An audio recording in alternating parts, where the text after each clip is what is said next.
Hey, hi everybody, Dan John here from danjohnuniversity.com. Hi. Hey, we had a good question from Saul.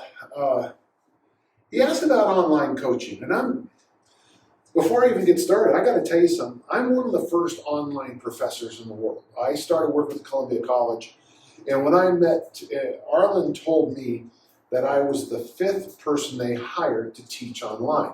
Now, this is back in 1998, and the joke I've always made is in 1998, I was the only person applying for the job that had an email, and that's why I got this job working online. I guess I'm qualified for the job I did, but at the same time, there are more qualified people than me, but I was an early adopter to emails and some other stuff. There's some lessons if you're going to decide to move to an online format as a personal trainer. First off, people have been doing it now for 2 decades, and the same mistakes are being made over and over and over again by these people. First and foremost, I'm going to give you rule number 1 for teaching online. Everything has to be in place before you sell your product. Everything has to be in place before you kick the product off.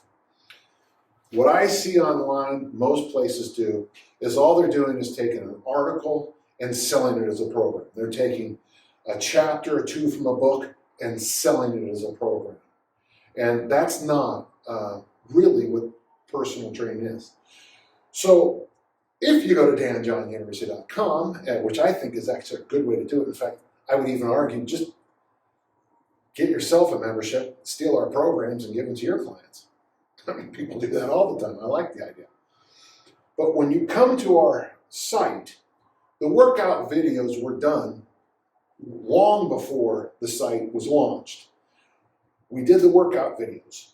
We had the programming, we had the algorithm, we had the AI, we had the artificial intelligence, because you need some to deal with things. Of course, question number 1 in an online format is this, Saul. This is a hard lesson. So I'm your online, hi, I'm Dan John, your online personal trainer. Okay?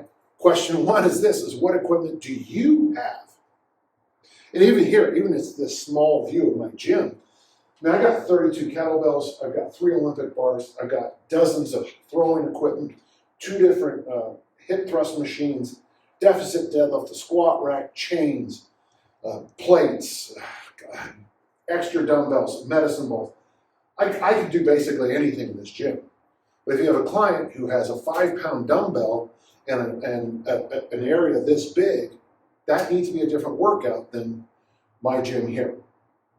What equipment do you have is question number 1 for your client. And then you have to build the program based on what that client has. Question number 2, of course, is what does the client know? And you have to have videos that are 24/7 access that the person can look at. Beyond that, you can't just have one exercise. Can you imagine? So this is my ideal training program. Okay, snatch and clean and jerk. 3 days a week, I want you to do, 7 sets of 5 in the snatch and 6 sets of 3 in the clean and jerk. We'll do that 3 days a week for the next 12 years. Great program. Well, what if people can't snatch and clean and jerk? Well, if you read my work, you'll see I have a movement matrix. And the movement matrix I started working on, it looks like, if you read my journals, it looks like I started working on it in 1971. So I have I can't do the math very well, but about 50 years of practice on my movement matrix.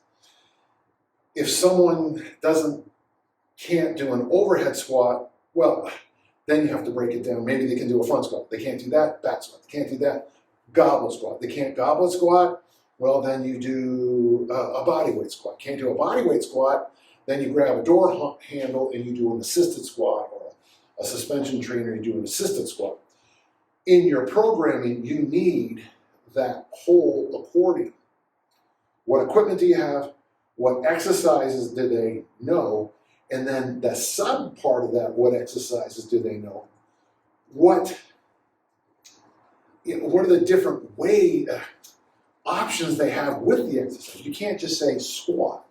You have to offer probably, I think on our site, squat's probably the least thing we have. I would say we probably have 8, 9, 10 variations. In the press world, overhead press, we might have 30 because it's easier to come up with overhead presses. I am exaggerating. That's probably way too many. So you need to deal with all that first. And then you have to have everything to be 24/7 asynchronic access. You can't say, okay, folks, we're going to meet Sunday at 9 o'clock. Well, there are 24 Sundays at 9 o'clock around the globe. 9 o'clock in the morning or 9 o'clock at night, or whatever, however you want to, at 1,700 hours, at 1,800 hours, it's 24 different things. You have to be asynchronic, which means that you have to be available for all your clients 24 hours a day, and whatever 9 o'clock means in Indonesia versus Saudi Arabia versus Wales versus Ontario, Canada, that's what you have to set up. It comes back to this.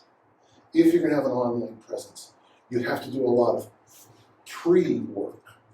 But here's the nice thing, is once everything is set up, once everything is set up, when you open the door, so to speak, you start selling your programs, the hard work's already been done, and now you can spend more time with what I think is the important thing, is fixing those issues, getting the feedback about why this didn't work and why this did work. With that feedback, you fix things a little bit.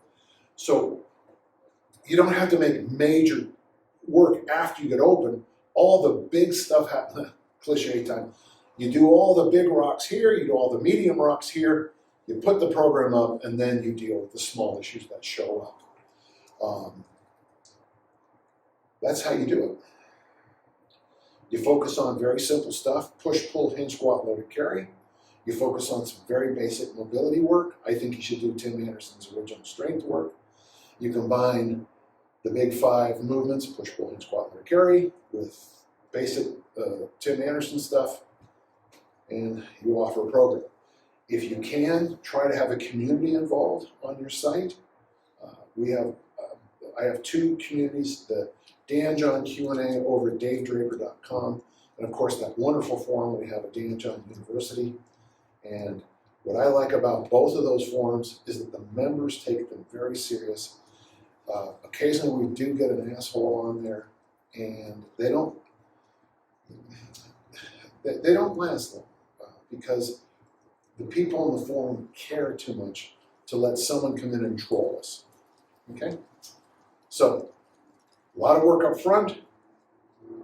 After all that's done, think forum, think community, think ongoing education. It's a start, Saul, but I hope that helps. I'm Dan John from danjohnuniversity.com. Thank you so much.